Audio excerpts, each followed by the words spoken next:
अस्सलाम वालेकुम। I hope कि आप सारे बिल्कुल ठीक होगे और खैरियत से होगे। 2018 के इलेक्शन ने बड़ी सारी चीज़ें सिखाई।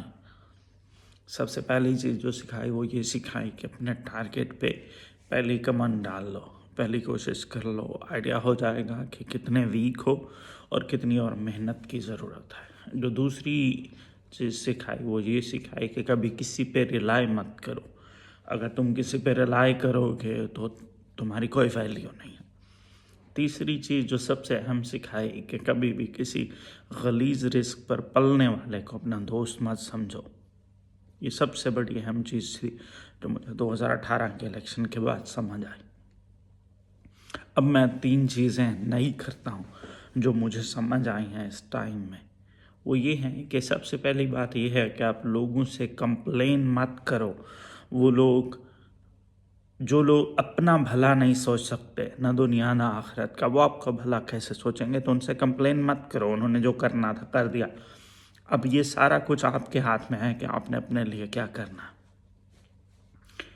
दूसरी चीज़ जो आपने करनी है वो सबसे पहले ये करनी है कि अपना टारगेट डिसाइड करना है और उस पर अपनी पहली ट्राई करनी है। पहली ट्राई करने के बाद आपको आइडिया हो जाता है कि आप कितने वीक हो और आपको अभी और कितनी मेहनत चाहिए। तीसरी चीज़ जो आपने डिसाइड करनी है कि अपना टारगेट डिफाइन करना है कि आपको जाना कहाँ है। अगर आपको ये भी पता नहीं है कि आपने जाना कहाँ है तो फिर आपकी मेहनत, आपका सारा कुछ यूज़लेस है। आप एक खला में चल रहे हो, आपको कोई पता नहीं आपने जाना कहाँ है। 3 चीज़ें फाइनल हो गई। इसके बाद जो सबसे अहम चीज़ है, आपको अपनी आइडियालॉजी और अपने व्यूज़ क्लियर करने हैं। दुनिया में 3 टाइप के व्यूज़ होते हैं। एक होता है रेवोल्यूशनरी। वो रेवोल्यूशनरी जो लोगों के लिए चल रहा होता है कि उसको लोगों की लाइफ में बेहतरी लानी होती है। आप अपने साथ डिफाइन कर लो क्या वो रेवोल्यूशनरी हो। दूसरा वो होता है जो रिलीजियसली आइडियलिस्टिक होता है, जो ये सोचता है कि वो सर्टेन एक रिलीजन से बिलोंग करता है और उसको उसी रिलीजन की आइडियालॉजी को इम्प्लीमेंट करना है। तीसरा वो होता है जो एक्सट्रीमिस्ट होता है, जो किसी भी रिलीजन को लेके या आइडियालॉजी को लेकर इतना शिद्दत पसंद होता है कि वो कहता है मेरी सुनो, अगर मेरी नहीं सुनते तो तुम काफिर हो, वाजिबुल कत्ल हो या वाजिबुल, आप कुछ भी उस पर डाल दो कि वो ये चाहता है कि मेरी सुनो, अगर मेरी नहीं सुनते तो तुम्हारी बचत का और कोई रास्ता नहीं है, और अगर तुम समझ लो तुम्हारा कोई रास्ता है तो फिर भी मैं तुम्हें ख़त्म कर दूंगा। सबसे डैमेजिंग जो इंसान है ना वो ये है। 3 चीज़ें ये डिफ़ाइन हो गई। इसके बाद आप डिफ़ाइन करते हो कि आपकी पूरी लाइफ की स्ट्रगल कहाँ से शुरू होनी है और आपने कहाँ पे एंड करनी है। जो मुझे लगता है कि मेरी लाइफ की स्ट्रगल कहाँ से शुरू होनी है और कहाँ से एंड होनी है। मुझे लगता है ज़िंदगी हर किसी के पास बड़ी थोड़ी है, मेरे पास भी, आपके पास भी, हम सभी के पास। मुझे लगता है अगर इससे अच्छा और कुछ नहीं है कि अगर आप 10 लोगों को, 20 लोगों को, 50 लोगों को या 100 लोगों को अवेयरनेस दे के जाओ उस चीज़ के अगेंस्ट जो दुनिया में सबसे ज़्यादा डैमेजिंग है। आपको लगेगा कि भाई सबसे ज़्यादा डैमेजिंग क्या है? सबसे ज़्यादा डैमेजिंग ये हो सकता है कोई इलिटरेट हो। इलिटरेट होना कोई डैमेजिंग चीज़ नहीं है। सबसे ज़्यादा कुछ लोगों को ये लगेगा इलिटरेट होना कि अपने रिलीजन से दूर होना। मेरे मानने के मुताबिक वो कहीं भी इतनी डैमेजिंग चीज़ नहीं है। सबसे डैमेजिंग चीज़ क्या है कि अपने रिलीजन को लेकर या अपने आइडियालॉजी को लेकर इतना शिद्दत पसंद होना कि दूसरे को कंपेल करना, लानत के ज़रिए, बदतमीज़ी के ज़रिए या थ्रेटन करके कि तुम मेरे आइडिया के मुताबिक चलो, अगर तुम ऐसे नहीं चलते तो फिर मैं तुम्हें डैमेज करूँगा या तुम्हारे लिए इस दुनिया में रास्ता तंग कर दूंगा। ये जो आइडियोलॉजी है, जो इस टाइप के लोग हैं, ये सबसे ज़्यादा डैमेजिंग है। ये मेरा मानना है। तो मुझे लगता है कि आपको सबसे पहले जिन लोगों के अगेंस्ट बोलना चाहिए, आप पॉलिटिकल इन्फ्लुएंस वालों के खिलाफ बोलो, कोई मसला नहीं है। आप अपनी आइडियालॉजी जो आप रख के आए हो उसके खिलाफ बोलो, कोई मसला नहीं है। लेकिन सबसे पहले उन लोगों के खिलाफ बोलो जो रिलीजियस शिद्दत पसंदी को अपने ज़ाती या पॉलिटिकल मकासद के लिए यूज़ करते हैं, अपनी ज़ाती या पॉलिटिकल पावर के लिए। ये लोग जो हैं ना, ये मुआशरे का ऐसा गलीज़ तरीन दीमक हैं ये जब तक आपके राउंड एंड राउंड रहेंगे, ये आपको डैमेज करेंगे, ये माशरे को डैमेज करेंगे, ये रिलीजन को डैमेज करेंगे, ये एक पूरे के पूरे सिस्टम को डैमेज करेंगे। 3 एग्जांपल दूंगा इसकी। पहली यूरोप को लेके दूंगा कि क्रिश्चियनिटी वहाँ पर बहुत ज़्यादा बढ़ गई।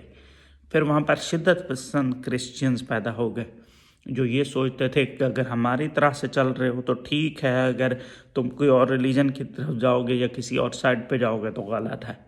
उन्होंने शिद्दत पसंदी की, कत्ल व गारत की। जो वहाँ के नॉर्मल क्रिश्चियंस थे, जो नॉर्मल लोग थे, आम ह्यूमन बीइंग थे, वो नफ़रत करने लगे और क्रिश्चियनिटी से दूर हो गए। उसकी वजह ये हुई, अब वो सारे प्रोटेस्टेंट क्रिश्चियंस टाइप के लोग हो गए हैं जो कहीं भी किसी चीज़ पे भी किसी से लड़ना पसंद नहीं करते और रिलीजन को अपनी जगह में, अपनी लाइफ में सानवी हैसियत देते हैं।